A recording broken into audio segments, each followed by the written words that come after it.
Hi guys. I had someone ask me if I had any recommendations for how to best deal with teenage acne.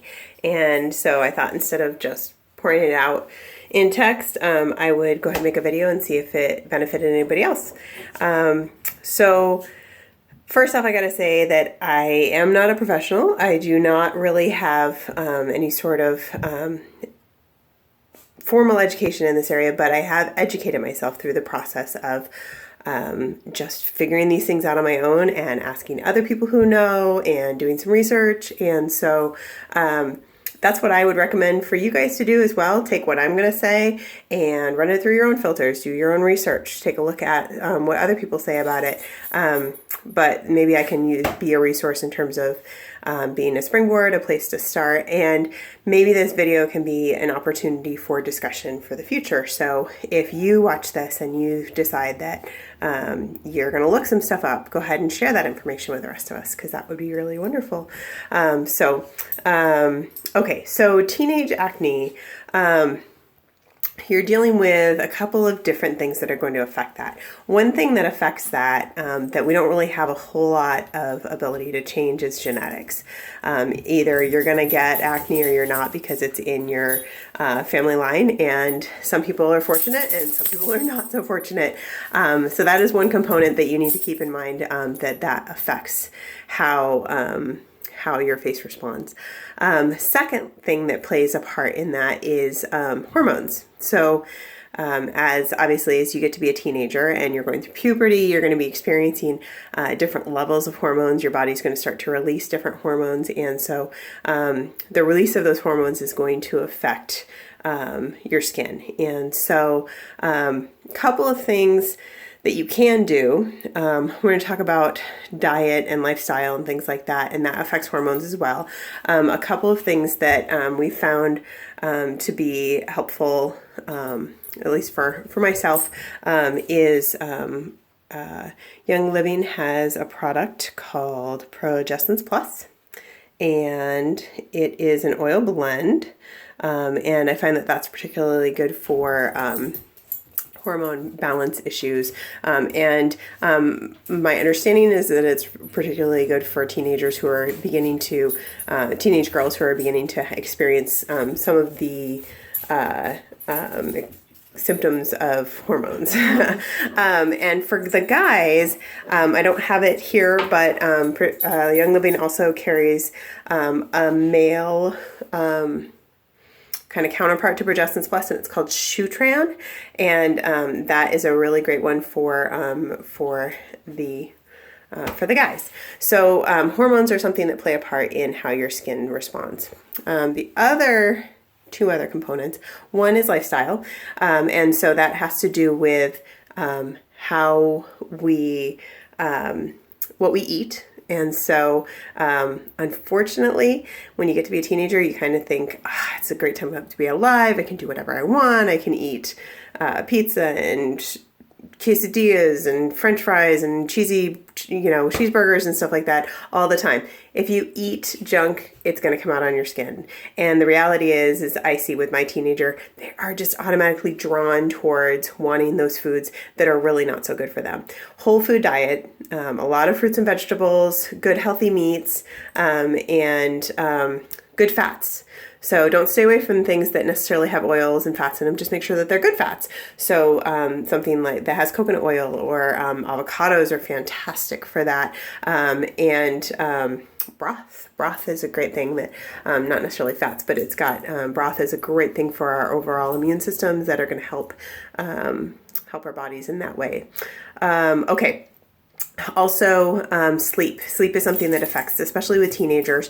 They are more prone, when they start to go through those hormonal fluctuations, to want to sleep, go to sleep later, and they want to sleep in longer.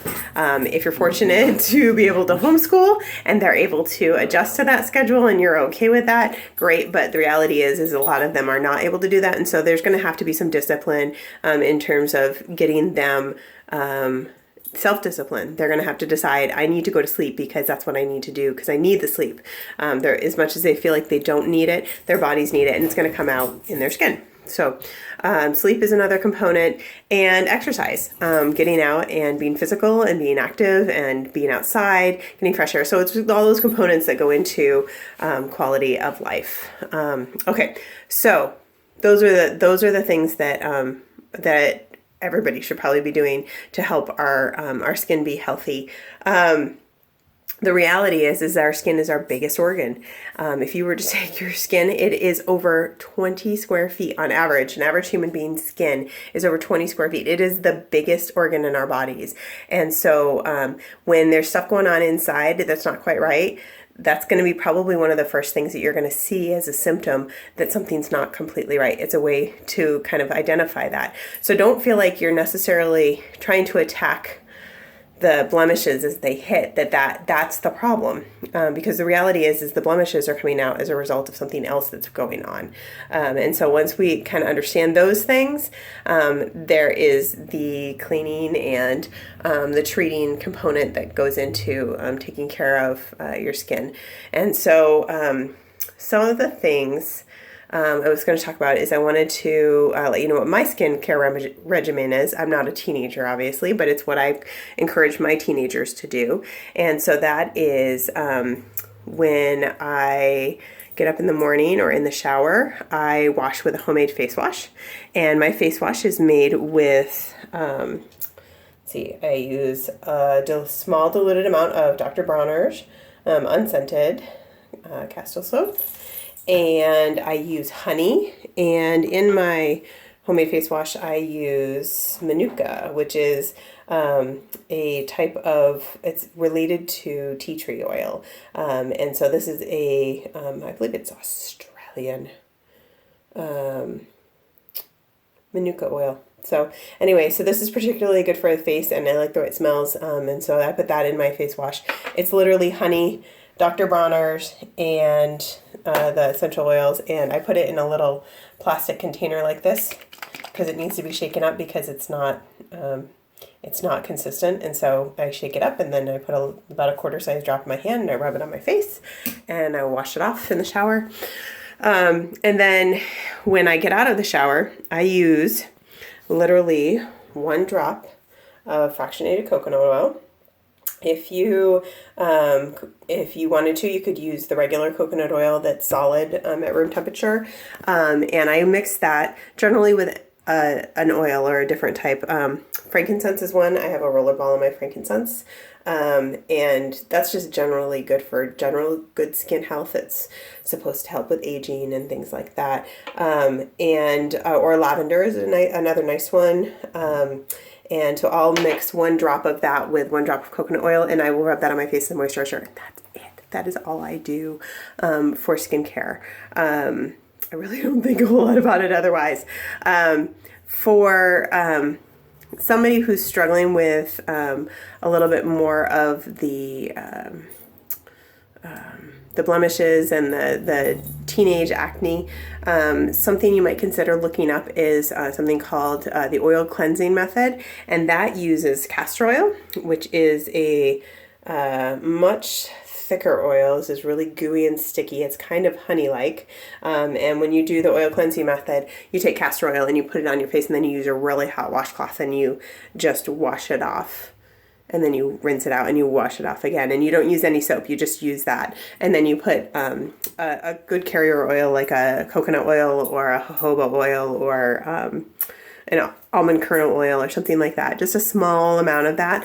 Not enough that your face should be greasy or anything like that, but a small amount just to make sure that your skin's staying hydrated. And my understanding, I've tried it at one point, and I know some people who have used it and found it really, really great for their teenage skin.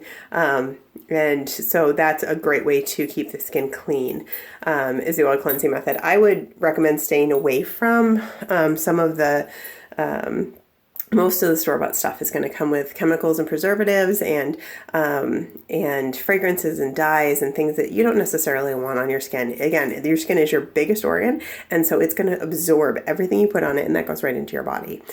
So that is something to consider. So what oils are good for skin? For blemishes, tea tree is obviously one that we hear a lot about. This is the Melaleuca altifornia. There are actually, I think, 4 different types of tea tree, and they're all related to the myrtle tree. They kind of come from that same family. This is the one that I have. There's also a Manuka ericafolia, which is also sometimes called rosalina oil. The cajeput, which is sometimes called Melaleuca ludodendron, and the quiniquilifolia. Say that one fast. And that's also sometimes referred to as Neuli oil. And so those are also good for the skin. Young Living also makes a blend that's called Melrose. And I've mixed Melrose in with my teenager's face wash that I've made before. And this has rosemary, tea tree, clove, and that Neoli oil. So it's got 2 of those different tea tree oils in there. So those are some that are good. Frankincense is good for your skin. It's kind of one that you would use more for helping with recovering from scars, and lavender is also good for your skin. It's very gentle. Everybody responds differently. Everybody has their own, their body responds, and you find what works really well for you. So, try things, go slowly, use lots of carrier oil if you're not really sure, to blend the things in. So anyway, I've talked for a long time, a lot longer than I planned to. So I hope that's helpful, and please put some input into the comments and let me know what you think, what you've experienced, and take care.